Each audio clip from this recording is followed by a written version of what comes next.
Hello everyone, welcome to our channel study with Raja Sahab. और आज हम यूपी टीजीटी पीजीटी आर्ट के लिए कुछ फैक्ट्स देखेंगे जो एग्ज़ाम में पूछे जाने के बहुत ज़्यादा चांसेस हैं। तो सबसे पहले हम बात करते हैं ग्रुप 1890 की। इसके कुछ फैक्ट्स हैं, उसके बारे में हम जानेंगे। तो पहला है कि ये जो ग्रुप था वो जे स्वामीनाथन के दिमाग की उपज थी। 26 अगस्त 1962 को मुख्यतः दिल्ली और मुंबई के 12 कलाकारों की बैठक जो है वो भावनगर गुजरात में जे पांड्या के घर पर हुई थी और यहीं पर इस ग्रुप की स्थापना का निर्णय लिया गया था। इस ग्रुप का नामकरण जो है वो जे पांड्या के घर के नंबर 1890 पर किया गया था, जहां इन कलाकारों की बैठक हुई थी। तो इन्होंने वहीं मिलकर बैठक किया था, इसलिए फिर उन्होंने इस ग्रुप का नाम उनके घर के नंबर के हिसाब से कर दिया। फिर देखते हैं स्वामीनाथन ने भावनगर में ही ग्रुप 1890 का घोषणा पत्र तैयार किया था। नेक्स्ट देखते हैं 19 जुलाई 1963 को इसे औपचारिक रूप से नई दिल्ली में स्वीकृत प्रदान किया गया। तो ग्रुप 1890 का जो गठन है वो भावनगर बड़ौदा गुजरात में हुआ था। इसकी स्थापना 1963 दिल्ली में हुई थी, क्योंकि इसे 1963 में ही औपचारिक रूप से स्वीकृत प्रदान किया गया था। इसके संस्थापक जो थे वो जे स्वामीनाथन थे। सचिव का नाम जे राम पटेल था और इसकी प्रदर्शनी और अंतिम प्रदर्शनी जो थी वो 20 से 29 अक्टूबर 1963 में रविंद्र भवन नई दिल्ली में थी। फिर देखते हैं प्रदर्शनी का उद्घाटन किसके द्वारा किया गया था। तो इसका उद्घाटन जो है वो जवाहरलाल नेहरू ने किया था और प्रदर्शनी के कैटलॉग की जो प्रस्तावना थी वो ऑक्टेवियो पाज मतलब अतीत यथार्थवादी कवि तथा मैक्सिको के राजदूत थे। उसके बाद देखते हैं ग्रुप 1890 में कुल सदस्यों की जो संख्या थी वो 12 थी। इसमें ये सदस्यों के नाम हैं जे स्वामीनाथन, जे राम पटेल, राजेश मेहरा, ज्योति भट्ट, गुलाम मोहम्मद शेख, राघव कनेरिया, हिम्मत शाह, आबा दास, एम रेडप्पा नायडू, बालकृष्ण पटेल और एस जी निगम, एरिक बोवन। ये सब थे उनके 12 सदस्य। 1890 के कलाकार जो थे जी एम शेख, वो प्रसिद्ध चित्रकार, कवि और कला इतिहासकार भी थे। फिर देखते हैं ग्रुप 1890 जो था उसका प्रसिद्ध मास्टर प्रिंट मेकर ज्योति भट्ट। और ग्रुप 1890 के सदस्य न तो पश्चिमी कला शैलियों की अनुकृत के पक्षपाती थे और न ही विदेशी कला के। ये आधुनिक प्रवृत्तियों के द्वारा परंपरागत कला शैली में सुधार के पक्षपाती थे। उसके बाद बात करते हैं हम जगदीश स्वामीनाथन की। तो इनके जन्म की अगर बात करें तो ये 1928 में हुई थी और मृत्यु जो है वो 1994 में हुई थी। जन्म का डेट है 21 जून 1928 को शिमला में हुआ था। इनकी मृत्यु 1994 दिल्ली में हुई थी। अगर व्यवसाय की बात करें तो इनका व्यवसाय मुख्य रूप से चित्रकार, कवि और लेखक थे ये। और इनका प्रभाव जो है वो अति यथार्थवाद के रूप में देखने को मिलता है। फिर देखते हैं कुछ फैक्ट्स और हैं, इनके बारे में और जान लेते हैं कि इन्होंने और क्या किया। तो सन 1943 ईस्वी में प्री मेडिकल परीक्षा में अनुत्तीर्ण हो जाने से स्वामी ने घर छोड़कर कलकत्ता निकल गए। वो जगदीश स्वामीनाथन कांग्रेस सोशलिस्ट पार्टी में शामिल हुए और वहां उन्होंने मजदूर आवाज पत्रिका का संपादन किया। स्वामी ने बाद में समाजवादी दल को छोड़ दिया और वो साम्यवादी दल के सदस्य बन गए। स्वामी जी की जो पार्टी थी उनकी विचारधारा के विभिन्नताओं के कारण ही वो पृथक हो गए थे उस पार्टी से। स्वामी जी ने विवाह कर लिया। कुछ समय बाद कौलबाग स्थित अपने माता पिता के साथ वो कौलबाग में ही रहने लगे। स्वामी जी आजीविका के लिए दैनिक हिंदुस्तान तथा सरिता में बच्चों के लिए कहानियाँ लिखने लगे। सरिता जो है वो एक पत्रिका होती थी जिसमें कहानियाँ लिखे जाते थे। 1958 ईस्वी में वारसा पोलैंड की छात्रवृत्ति पर 3 वर्ष की अवधि के लिए ग्राफिक कला के अध्ययन हेतु academy of fine art Warsaw Poland गए थे वो। वहीं उन्होंने ये कोर्स किया। जे स्वामीनाथन ने दिल्ली पॉलिटेक्निक में सैलोज मुखर्जी तथा BC सान्याल से कला की शिक्षा प्राप्त की थी। फिर देखते हैं, स्वामीनाथन ने कुछ साथियों के सहयोग से ग्रुप 1890 की स्थापना की थी। स्वामी ने 1966 ईस्वी में ग्रुप 1890 के प्रचार के लिए क्रॉस्टा पत्रिका जो है एक उसका प्रकाशन भी किया था, जिसमें वो अपने ग्रुप के बारे में उसका प्रचार प्रसार करते थे। जे स्वामीनाथन ने गौड़ पेंटिंग जो होती है, जनजाति कला, उनको संरक्षण प्रदान किया था। 1981 ईस्वी में जे स्वामीनाथन ने गौड़ आर्टिस्ट जो थे जनगढ़ सिंह श्याम, उनको खोजा था, जो कि भारत के प्रथम आधुनिक गौड़ कलाकार हैं। ये क्वेश्चन भी पूछे जाते हैं, आपको याद रखना है कि इनका नाम क्या है, ये याद रखना है आपको। 13 फरवरी 1982 को स्थापित भारत भवन भोपाल के प्रथम निर्देशक नियुक्त किया गया था इन्हें, ठीक है। भारत भवन जो है भोपाल में, उनका प्रथम निर्देशक इन्हें नियुक्त किया गया। भारत भवन भोपाल के एक समारोह में जे स्वामीनाथन को मरणोपरांत कालिदास सम्मान जो प्राप्त हुआ, उनको कालिदास सम्मान वो 13 फरवरी 1995 को प्रदान किया गया। उसके बाद है ओम, लिंग, स्वास्तिक, कमल, सर्प, हाथ के छाप आदि प्रतीकों का प्रयोग इन्होंने अपने चित्रों में किया। जगदीश स्वामीनाथन तंत्रिका कलाकार के रूप में भी जाने जाते थे, क्योंकि इन्होंने ये सब जो चिन्ह का प्रयोग किया, इसके कारण इन्हें तांत्रिक कलाकार के रूप में भी जाना जाता था। स्वामीनाथन अपने विकास के अंतिम चरण में प्रकृति से प्रतीकों का चयन करके आड़े तिरछे, कोमल, पारदर्शी तथा विशाल आकार के पर्वत का चित्रण किया। कभी कभी इन पर कोई पंछी बैठा हुआ भी इन्होंने अंकित किया था। स्पेस डिवीजन जगदीश स्वामीनाथन के चित्रों की विशेषता थी। उनके चित्रों की विशेषता जो थी वो स्पेस डिवीजन थी। इनके प्रसिद्ध चित्र देख लेते हैं। तुलसी, गुलमोहर, पेड़ जो होता है वो, और बर्ड एंड माउंटेन आदि जो है इनके चित्रों में देखने को मिलते थे। नेक्स्ट है इनके सम्मान और पुरस्कार। तो स्वामी को बेहरूफ फेलोशिप प्राप्त हुई थी, और सन 1969 ईस्वी में शाओ पाओ बाजिल की द्विवार्षिकी प्रदर्शनी में अंतर्राष्ट्रीय जूरी के ये सदस्य बनाए गए थे। वे लिंग पत्रिका के संस्थापकों में से एक थे। फिर नेक्स्ट बात करते हैं हम भारत भवन भोपाल की। तो इसकी स्थापना जो है वो 1982 में हुई थी। 13 फरवरी 1982 को भोपाल में हुई थी। इसके संस्थापक जो थे वो अशोक वाजपेयी थे, जो कि भारतीय प्रशासनिक सेवा के पूर्व अधिकारी तथा कवि, निबंधकार व साहित्य कला के आलोचक थे। भारत भवन भोपाल के प्रथम निर्देशक जो थे वो जे स्वामीनाथन थे, और इसका जो डिजाइन था वो चार्ल्स कोरियम ने दिया था। फिर बात करते हैं गुलाम मोहम्मद शेख की। तो गुलाम मोहम्मद शेख जो थे, उनका जन्म 16 फरवरी 1937 ईस्वी को सुरेंद्र नगर गुजरात में हुआ था। इनकी शिक्षा जो थी वो ये बड़ौदा विश्वविद्यालय से कला में इन्होंने MA किया था। ये पेशे से एक शिक्षक थे। ये MS विश्वविद्यालय बड़ौदा में प्रोफेसर जो कि कला के शिक्षक थे के रूप में इनको नियुक्त किया गया था। इनके व्यवसाय की अगर बात करें तो ये शिक्षक तो थे ही कला के, साथ ही साथ ये चित्रकार, कवि, लेखक, कला समीक्षक, इतिहासकार और प्रिंट मेकर भी थे। इनकी पत्नी का नाम नीलिमा था, वो भी एक कलाकार थी। फिर देखते हैं गुलाम मोहम्मद शेख जो थे, उन्होंने 1963 ईस्वी में स्थापित जो ग्रुप 1890 थी उसके ये संस्थापक सदस्य थे। लेखन के क्षेत्र में उन्होंने मुगल तथा आधुनिक कला पर प्रकाश डाला। गुलाम मोहम्मद शेख कला की उनकी शिक्षा थी वो ये royal college of art London से इन्होंने प्राप्त की थी।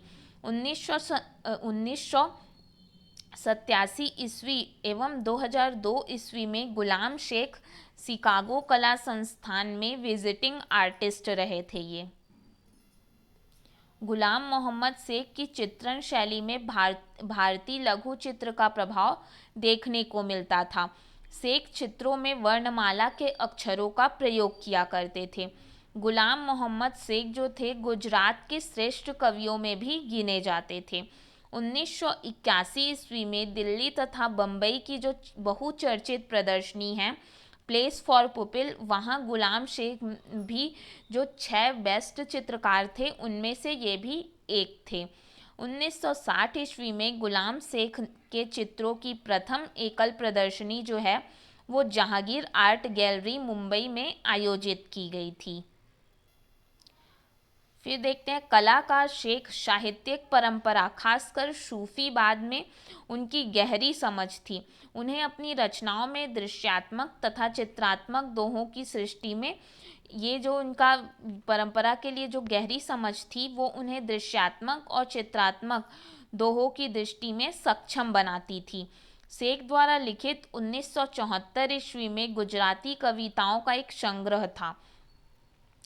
कलाकार शेख ने घर जतन शीर्षक से गद्य श्रृंखला लिखी थी।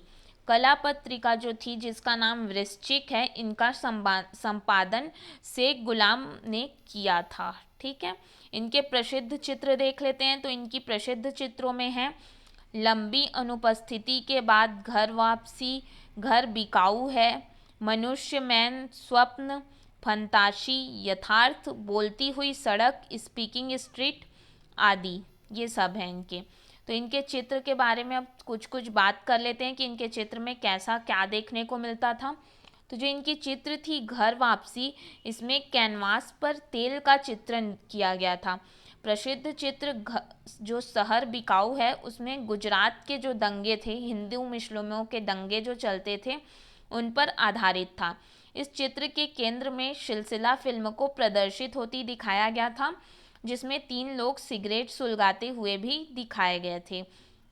और इनकी जो एक और प्रख्यात चित्र है बोलती सड़क, स्पीकिंग स्ट्रीट तथा शहर बिकाऊ है, ये 1981 ईस्वी में प्रारंभ होकर 1984 में पूर्ण हुआ। चित्र शहर बिकाऊ है उसमें विक्टोरिया एंड अल्बर्ट संग्रहालय लंदन ने जो है इस चित्र को खरीदा था, क्रय किया था। यह चित्र फ्रांस में आयोजित भारत महोत्सव की प्रदर्शनी में भी रखा गया था। भारत महोत्सव होता है जिसमें यहाँ के चित्रों को रखा जाता है, उसमें इस चित्र को भी रखा गया था। मनुष्य शीर्षक चित्र में मनुष्य द्वारा मनुष्य को गुलाम बनाकर शोषण करने पर व्यंग किया गया था। जैसे कि कुछ मनुष्य को ही गुलाम बना देते हैं, उस पर इस चित्र के माध्यम से व्यंग किया गया था। फिर बात करते हैं तुलिका ग्रुप 1958 की। ये जो है कला ग्रुप तुलिका कलाकार परिषद उदयपुर ने 1958 में इसका जो है निर्माण हुआ था। तुलिका कलाकार परिषद ग्रुप की स्थापना 1958 में उदयपुर में हुआ। इसके प्रमुख कलाकार की अगर बात करें तो प्रोफेसर वी जान, परमानंद चोयल, मोनी सन्याल और गोवर्धन लाल जोशी थे। तुलिका ग्रुप में संस्थापक सदस्यों की जो संख्या थी वो 4 थी। अब कुछ जो सदस्य हैं उनके बारे में भी हम बात करेंगे। तो इसमें जो एक सदस्य आपको दिख रहा है यहाँ पे परमानंद चोयल, इनके बारे में बात कर देते हैं। इसको PN चोयल कहा जाता है। इनका जो जन्म था 1924 और मृत्यु जो है 2012 में हुई थी। परमानंद चोयल का राजस्थान के कला इतिहास में महत्वपूर्ण स्थान रहा है। इनका जन्म जो है वो 5 फरवरी 1924 को कोटा राजस्थान में हुआ था। मृत्यु 2012 को उदयपुर में हुई। इनकी शिक्षा देख लेते हैं तो सन 1984 ईस्वी में चोयल ने इंटरमीडिएट की पढ़ाई के दौरान कॉलेज स्तर पर एक प्रदर्शनी का एक प्रदर्शनी का आयोजन हुआ, जिसमें निर्णायक के रूप में जो है वो हंगेरियन हैथानक कलाकार मैडम बेलेटनी जो थी वो जो हुई वो चोयल की एक कला थी, उनसे वो बहुत प्रभावित हुई और वेलेटनी द्वारा उन्हें पुरस्कार दिया गया। बाद में उन्होंने जो वेलेटनी थी उन्होंने शालीमार स्कॉलरशिप से इंग्लैंड में चोयल के अध्ययन का प्रबंध भी किया, लेकिन कम उम्र के कारण उन्हें वहां अनुमति नहीं मिली। इनकी प्रारंभिक शिक्षा की अगर बात करें तो ये जयपुर के परंपरागत कलाकार श्री कालूराम शर्मा से इन्हें प्रारंभिक शिक्षा इनकी प्राप्त हुई थी। 1948 ईस्वी में Maharaja school of arts and craft Jaipur में ललित कला में इन्होंने डिप्लोमा किया। 1953 ईस्वी में sir J school of art से फाइन आर्ट में इन्होंने डिप्लोमा प्राप्त किया। सन 1955 ईस्वी में आगरा विश्वविद्यालय से हिंदी में एमए भी किया। सन 1957 ईस्वी से उदयपुर को अपना कार्यक्षेत्र बनाया इन्होंने। सन 1961 से 1962 ईस्वी तक स्लेड स्कूल लंदन से इन्होंने पोस्ट डिप्लोमा किया। ग्रुप में देखते हैं तो इनके ग्रुप में जो है शैलेंद्र नाथ डे, राम गोपाल, विजय वक्री। इनके व्यवसाय की अगर बात करें तो ये चित्रकार, लेखक और नाटककार थे। विषय जो था इनके, जो इन्होंने नाटक लेखन लिखा, इसके विषय जो थे वो सामाजिक उत्पीड़न के मध्य जीवन संघर्ष, प्राकृतिक दृश्य और पौराणिक ऐतिहासिक था। परमानंद चोयल कोटा तथा उदयपुर में कला के शिक्षक भी थे। तकनीक नाइफ पेंटिंग जो थी, जिसको इम्पेस्टो टेक्निक भी कहते थे, इसमें सीधे नाइफ से ही जो है मोटे रंग लगाए जाते थे। परमानंद चोयल प्रारंभ में टेम्परा तथा वॉश पद्धति में अनेक चित्रों का जो है इन्होंने सृजन किया था। पीएन चोयल पर फ्रांसीसी कलाकार वॉन गॉग का बहुत अधिक प्रभाव पड़ा।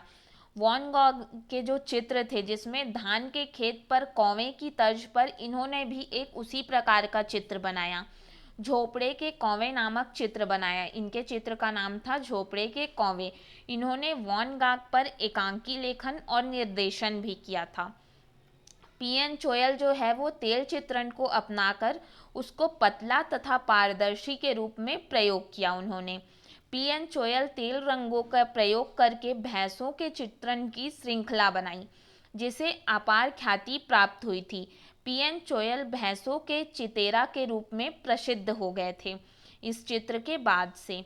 सन 1960 ईस्वी में भैंसों के चित्रण पर ललित कला अकादमी राजस्थान से इन्हें पुरस्कार मिला था। परसेप्शन ऑफ उदयपुर चित्र श्रृंखला को पीएन चोयल ने निर्मित किया। फिर देखते हैं लंदन की साम अराउंड हाउस वुमेन नामक चित्रों का निर्माण जो है वो चोयल ने लंदन में ही किया था। पीएन चोयल का 1999 में बना तेल चित्र जो कि घुड़सवार था, उसका नाम आपको याद रखना है, ये भी पूछा जाता है। सन 1960 में निर्देशित नाटक चलते फिरते वुड के लेखक जो हैं वो पीएन चोयल थे। ओरेगन की फिल्म कंपनी ने बेफेलो नामक चित्रों की वित्त चित्र 1982 ईस्वी में बनाया था। इनकी प्रमुख कृतियां देख लेते हैं तो भैंसों, वुमन, आग, उदयपुर, खिड़कियां, धरती की मिट्टी, दारों से सरकती हवेलियां, धुंध भरा आकाश, धके पटाए चेहरे, टूटती दीवार, जर्जर झोपड़ियां, जीर्ण शीर्ण दरवाजे, छतरियां, मेहराब, उदयपुर बोध चित्र श्रृंखला, ये सभी जो हैं इनकी प्रमुख कृतियां हैं। फिर बात करते हैं गोवर्धन लाल जोशी बाबा की। इनका जो जन्म है वो 1914 को हुआ और मृत्यु 1998 को हुई। इनका जन्म जो है 15 मार्च सन 1914 को उदयपुर के पास कांकरोली में हुआ था। इनके पिता की अगर बात करें तो इनके पिता का नाम भगवान लाल जोशी था, जो कि कांकरोली के द्वारिकाधीश मंदिर के सेवक थे। शिक्षा जो है इनकी जोशी नाथ द्वार के परंपरावादी कलाकार घासीराम से चित्रकला की प्रारंभिक शिक्षा इन्होंने प्राप्त की थी। घासीराम ने बाबा को अभ्यास के लिए प्रेरित करते हुए कि वे अपना प्रयास बनाए रखें, इसके लिए उन्होंने प्रेरित करते हुए कहा था, हाथी हाथ घोड़ा और सब थोड़ा थोड़ा। आगे देखते हैं। बाबा के पिता जो थे भगवान लाल जोशी कांकरोली के द्वारिकाधीश मंदिर के सेवक थे। बाबा को बचपन से ही यहाँ के चितेरों ने प्रभावित किया और वे भी पाटी मारने का कार्य करने लगे थे। लकड़ी की पाटी थी, उस पर मुल्तानी मिट्टी का पोत कर उस पर ब्रश के द्वारा काली स्याही से चित्र बनाए जाते थे। इन्हीं दिनों एक महाजन को अपनी दुकान का मुहूर्त करवाना था, तो बाबा को शुभ लाभ व लक्ष्मी जी की मारना मारने के लिए उन्होंने वहां बुलाया था। बाबा ने बहुत सुंदर मारना मारा था, जिससे उन्हें 5 रुपए दक्षिणा के रूप में मिला था। उसके बाद इनकी अध्ययन और अध्यापन की बात करते हैं, तो 10वीं की परीक्षा पास करने के पश्चात यानी 18 वर्ष की अल्प आयु में इन्होंने सन 1931 ईस्वी में डॉक्टर मोहन सिंह मेहता ने बाबा को चित्रकला का अध्यापक नियुक्त किया था। डॉक्टर मेहता ने बाबा के उत्साहजनक कार्यों को देखकर 1 वर्ष के लिए 1936 में इन्हें शांति निकेतन भेजा था। ये भी आपको याद रखना है। यहाँ पर बाबा रविंद्रनाथ ठाकुर, नंदलाल बोस, आचार्य हजारी प्रसाद द्विवेदी जैसे दिग्गजों के सानिध्य में इन्होंने कार्य किया।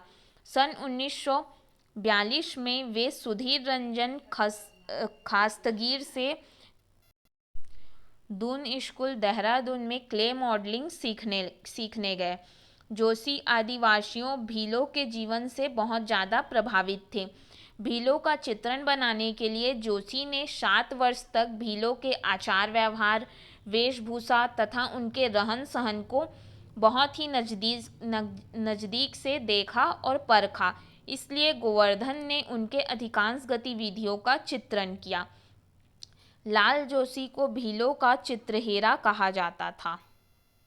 इनका प्रमुख चित्र जान लेते हैं, तो भील युवती जो जंगल में घास काटने के लिए उद्यत है, फसल काटते हुए, धान रोपते हुए, सिर पर सामान की टोकरी ले जाते हुए, मृदंग बजाते हुए, घूंघट की ओट में मजदूरी या कड़ा परिश्रम करने के पश्चात पति और बच्चों के साथ घर लौटते हुए, लज्जा, भील, विविध नृत्य मुद्रा इत्यादि जो है इनके चित्र में देखने को मिलता था। इसके अतिरिक्त बाजार, गाड़ी, लोहार, किसान, गढ़ेरिया, श्रमिक के विभिन्न भागीमाओं का इन्होंने चित्रण किया था अपने चित्र के माध्यम से। बाबा जो है वो उदयपुर के विद्या भवन में कला शिक्षक के रूप में भी नियुक्त हुए। इनके प्रमुख चित्र थे उदयपुर की गणगौर की सवारी, जौहर, ज्वाला। उसके बाद देखते हैं इनका पुरस्कार और सम्मान, तो 1954 में दशहरा प्रदर्शनी मैसूर में इन्हें पुरस्कृत किया गया था और 1974 में राज्य ललित कला अकादमी का कलाविद सम्मान मिला था इन्हें, और 1986 में राजस्थान विद्यापीठ द्वारा कला निधि शीर्षक से इन्हें सम्मानित किया गया था। ये कुछ फैक्ट थे आर्ट के जिसके बारे में हमने डिस्कस किया, जो कि आपको आगे आने वाले एग्ज़ाम यूपी, टीजीटी, पीजीटी में पूछे जाने की बहुत संभावना है।